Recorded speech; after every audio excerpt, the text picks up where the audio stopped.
Herman Boerhaave, botánico, humanista y médico neerlandés. Una persona que nos quiso dejar conocimiento y hoy usaré uno de sus pensamientos, muy puntuales. El aire posee cierta virtud oculta. En esa virtud se esconde el secreto alimento de la vida. Y es que desde la perspectiva en que deseen verlo, al llenar nuestros pulmones de aire, nos estamos llenando de vida, desde estar en el momento presente y darnos cuenta del hecho de que formamos parte de un mundo enorme, donde cada decisión que tomamos, para bien o para mal, está definiendo nuestro futuro desde el momento presente. Y sí, claro, esto suena muy trillado, pero es cierto, porque si no, el intercambio gaseoso no se realizaría en nuestros pulmones. Y es que ese es el secreto alimento de la vida. Mi nombre es Kirsty Arias y voy a hablarles de semiología respiratoria. Pero para comenzar, voy a hablarles de los puntos y líneas de referencia del tórax. Bueno, este se va a evaluar en su región anterior, posterior y lateral. En la región anterior tenemos las líneas medio esternal, las líneas medio claviculares. En la región posterior tenemos la línea vertebral y las escapulares. Y en la región lateral, bastante importante, más en esta parte respiratoria, las líneas axilar anterior, medio y posterior. La proyección a la hora de evaluar los pulmones va a ser tremendamente importante aquí, porque tenemos que estar muy conscientes de que cuando estamos evaluando en el área anterior del tórax, estamos principalmente evaluando los lóbulos superiores de los pulmones, pero en la parte posterior estamos principalmente evaluando los lóbulos inferiores. Y a nivel lateral, suele olvidarse en el examen respiratorio, a la hora del examen físico, pero tiene gran relevancia porque cubre una gran superficie del pulmón. Y bueno, es que la inspección en esta área es la observación de la piel, el tejido celular subcutáneo y los músculos. Pero el hecho de tener esta inspección nos puede orientar hacia determinadas posibilidades diagnósticas. Por ejemplo, el estado nutricional del paciente, las cicatrices, la circulación venosa colateral, como podemos ver en una de las imágenes de la diapositiva, la ginecomastia, como vemos en la otra imagen en la diapositiva, ya sea unilateral o bilateral. Esta nada más ocurre en hombres porque este es un término netamente para los hombres, entre otras cosas que podríamos observar. Tenemos el tórax estático y el tórax estático va a visualizar la forma del tórax y si hay alteraciones en su conformación anatómica. El diámetro anteroposterior es menor que el transversal. La columna vertebral presenta la curvatura normal sin desviaciones a los lados. Como vemos en la imagen, podemos encontrar una cifosis, una lordosis o una escoliosis en condiciones patológicas. También podríamos evidenciar un tórax enfisematoso. Y este es el típico tórax en tórax. Nos va a hablar de un enfisema pulmonar. ¿Pero en qué consiste? Consiste en el aumento de todos los diámetros, en especial del anteroposterior. Tiene una forma globulosa. El paciente se encuentra en una inspiración constante, las costillas están horizontalizadas, las fosas supra e infraclavicular están insufladas. Y allí, que lo llaman tórax en tóner, porque realmente parece uno de estos barriles. Otra cosa que vemos a la inspección en un tórax estático son los tipos de pecho. En condiciones patológicas podemos encontrar el pectus carinatum, el pecho de paloma, y el pectus excavatum, el tórax excavado. Esto normalmente va a tener relación con la parte embriológica del esternón, de cómo se formó toda esta estructura. Lo siguiente a evaluar es el tórax dinámico. Y es que el tórax dinámico es el análisis de los movimientos del tórax con la respiración. Esto nos va a permitir evaluar el tipo de respiración, la frecuencia respiratoria, la amplitud respiratoria, el ritmo respiratorio y las retracciones torácicas. Bueno, para empezar, los tipos de respiración son torácica abdominal. Lo más común eh, es que sea de tipo mixta, torácico abdominal. pero vamos a percibir de que las mujeres es predominantemente torácica y en los hombres es predominantemente abdominal. Por lo tanto, si nosotros observamos que un hombre está haciendo mayor esfuerzo a la hora de respirar a nivel torácico, o tiene una predominancia torácica, nos podría inclusive dar un indicio, por ejemplo, de una peritonitis. O en la mujer, si es predominantemente torácica, perdón, es predominantemente abdominal y no torácica, como sería lo habitual, entonces nos podría hablar, por ejemplo, de una patología pulmonar.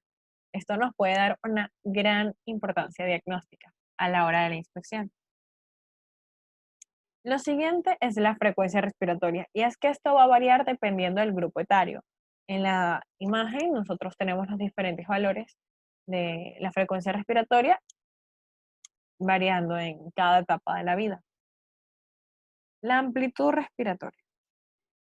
Y es que puede haber batipnea o hipopnea. Una amplitud respiratoria patológica puede ser la respiración acidótica o de Kussmaul. Y es que esta está identificada por ser una inspiración profunda y ruidosa seguida de una pausa, a lo que ocurre una inspiración breve y quejumbrosa, seguida a su vez de una pausa. Esto nos dice el cocio.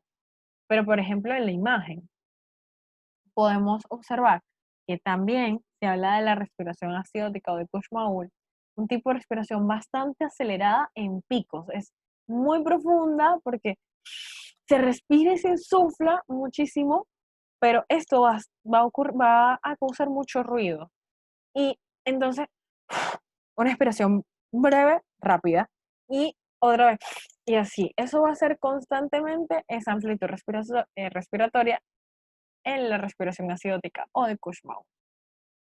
Lo siguiente sería el ritmo respiratorio, y es que se refiere a los intervalos regulares entre inspiración y expiración. ¿Ok? Por ejemplo, tenemos la respiración de Shane Stokes, como podemos ver en la imagen, o inclusive la de Biot. Y la de Biot mantiene alguna ritmicidad, pero es interrumpida por periodos de apnea, cuando la alteración es más extrema, comprometiendo la ritmicidad y la amplitud. Se puede también llamar una respiración atáxica y principalmente se va a observar en lesiones graves del sistema nervioso central. Otra cosa que podemos observar a la inspección son las retracciones torácicas, es decir, observar o no la presencia de tiraje intercostal, el cual es una contracción de los espacios intercostales o de las fosas supraesternal o supraclaviculares. El siguiente es la palpación del tórax. La palpación general de las partes blandas de la caja torácica. Esto nos puede indicar una alteración en la sensibilidad, un roce pleural, adenopatías, edemas o tumefacción. Bueno, la elasticidad torácica va a depender de la edad y el sexo del paciente. Siempre se debe comparar ambos hemitórax en bases y vértices, pero como observamos en la imagen, consiste en colocar una mano en el pecho del paciente, una mano debe ser simétrica en la parte posterior y comprimir al final de la respiración tratando de acercarlas lo más que se pueda. Y siempre debe existir esta comparación. Lo siguiente sería la expansibilidad torácica y se va a colocar simétricamente ambas manos en los vértices, como estamos observando en la imagen, en las bases y en las regiones infraclaviculares del tórax. Este va a ofrecer variantes individuales, pero comienza al mismo tiempo y tiene la misma amplitud en regiones simétricas del tórax. Los siguientes son las vibraciones vocales. Se originan en las cuerdas vocales. Son transmitidas por la columna aérea traqueal y bronquial hasta el parénquima pulmonar, que vibra y transmite estas vibraciones a través de la pleura y la pared, hasta alcanzar la superficie del tórax. Todo cuando facilite o impida la propagación va a influir en la transmisión de la voz. Las vibraciones vocales se exploran con las palmas de las manos recorriendo comparativamente ambos hemitórax de arriba hacia abajo, mientras el paciente pronuncia la palabra 33. Esto se va a evaluar en el tórax anterior, posterior y lateral. Tenemos la percusión del tórax. Y es que en la percusión del tórax se harán vibrar cuerpos elásticos que emiten ondas sonoras propagadas a través del aire produciendo el sonido respectivo. La técnica semiológica consiste en un dedo percutor, dedo índice o medio de la mano diestra, golpea sobre un dedo flexímetro, dedo índice o medio de la mano no diestra, apoyado horizontalmente en un espacio intercostal. El golpe debe darse con la punta del dedo percutor, moviendo la mano solo con la articulación de la muñeca, mientras que el antebrazo no debe moverse. Además, los golpes deben ser firmes, suaves y breves. Se debe realizar de manera comparativa en las diferentes partes del tórax y en la imagen que tenemos en esta diapositiva podemos observar cuáles son esos. Los sonidos obtenidos de la percusión del tórax depende de la constitución, el contenido aéreo y la tensión de los tejidos puestos en vibración. Podemos tener diferentes tipos de sonido. Por ejemplo, la sonoridad se va a percutir en un pulmón sano, tiene una intensidad fuerte, un tono bajo y una duración prolongada. También tenemos la matidez, y es que tiene una escasa intensidad, un tono alto y duración breve. Fisiológicamente, solo se va a percutir en órganos macizos, patológicamente en un pulmón privado de aire, por ejemplo, en neumonía o atelectasia, entre otras patologías. Por ejemplo, la submatidez es una variación del sonido mate con mayor sonoridad y tono más grave, por ejemplo, el área de submatidez cardíaca. Y también está la hipersonoridad. Constituye una variedad de la sonoridad caracterizada por ser más fuerte, más grave y de mayor duración, pero sin el carácter musical del timpanismo. Suele percutirse en condiciones patológicas como en pulmones hiperaireados, por ejemplo, el enfisema y el neumotórax. Ahora, la auscultación del tórax. Bueno, aquí vamos a descubrir alteraciones del árbol broncopulmonar. Se hace el examen de manera comparativa con el otro hemitórax en los diferentes focos, como se está observando en la imagen de la diapositiva. Bueno, los ruidos fisiológicos que podemos escuchar durante la auscultación pueden ser el ruido glótico o laringotraqueal. Este es un sonido audible en las dos fases respiratorias, de tonalidad timbre agudo, que normalmente puede auscultarse cerca de la glotis y la laringe. Es producido por las turbulencias generadas por el pasaje del aire a través de la vía aérea. Tenemos el ruido respiratorio pulmonar, que es el murmullo vesicular, es un ruido de baja intensidad, suave, corresponde al sonido que logra llegar a la pared torácica después de que el filtro que ejerce el pulmón. Tenemos el ruido broncovesicular, y es que esta es la superposición del ruido laringotraqueal y el ruido respiratorio. Se ausculta mejor en regiones supraescapular e interescapulovertebrales, nivel de bifurcación de la tráquea. La voz se explora auscultando, comparando las zonas simétricas del pulmón mientras el paciente repite las palabras 33. En condiciones normales, la voz se ausculta sin que pueda distinguirse con claridad las vocales, las consonantes ni la articulación de la palabra. Ahora también tenemos algunos hallazgos anormales durante la auscultación. Y es que ya para terminar con esta parte de la semiología respiratoria, bueno, las alteraciones cuantitativas del ruido respiratorio, puede haber un aumento de ellas, es decir, una exageración del ruido respiratorio debido a una hiperactividad respiratoria, mayor amplitud de los movimientos respiratorios. Se puede presentar como consecuencia del ejercicio o la fiebre, también como un resultado patológico de un hemitórax, por lo cual habrá una hiperactividad supletoria o compensadora en el hemitórax opuesto. Ejemplo, en un derrame pleural masivo, neumotórax, atelectasia o en la respiración de Kussmaul. También puede haber una disminución debido a restricción de la entrada del aire, lo que conlleva a un descenso en la intensidad de los ruidos respiratorios. Y también está la abolición, es decir, silencio auscultatorio o respiratorio. Bueno, los ruidos agregados adventicios, tenemos los estertores. Estos se producen como un efecto de la circulación del aire a través de estructuras pulmonares que tienen contenidos anormales. Pueden ser alveolares, ¿verdad? Estos van a corresponder a los crepitantes. Las causas más comunes pueden ser neumonía y edema pulmonar. Y también tenemos los bronquiales. Los bronquiales pueden ser húmedos, roncos o sibilantes. Los húmedos, la causa más frecuente será la bronquitis. En los roncos, la causa más frecuente será la neumonía. Puede ser una bronquitis también, un distrés respiratorio del adulto. Y las sibilantes, la causa más frecuente es una crisis asmática. Otro ruido o agregado adventicio que podríamos escuchar es el frote pleural. Son ruidos discontinuos, ásperos, que se deben al roce de las hojas pleurales cuando están inflamadas. El sonido sería parecido al roce de dos cueros. Para que se produzca es necesario que las pleuras estén en contacto, ya que al desarrollarse un derrame terminan separándose. ¡Ey!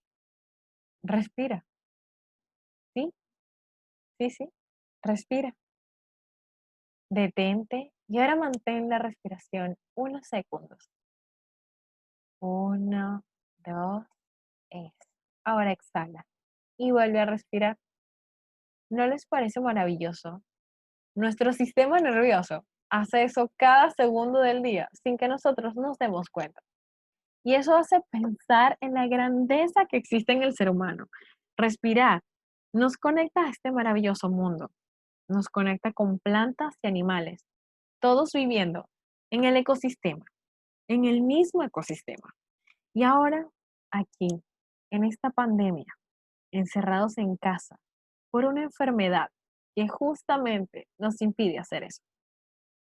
Un virus que ataca nuestros pulmones, el lugar donde hacemos ese pacto con la naturaleza, ese intercambio de oxígeno y dióxido de carbono, ese pacto que tiene el ser humano de dar y recibir, y que muchas personas se están viendo afectadas al romperlo por esta enfermedad. No esperemos más, seamos agradecidos, démosle la importancia que merece. La bioquímica lo viene gritando desde hace rato. Todos somos uno, así que pues sí, el aire posee cierta virtud oculta. En esa virtud se esconde el secreto alimento de la vida, esa vida que decidimos estudiar al ingresar en la facultad. Le daremos la importancia que se merece. Muchísimas gracias.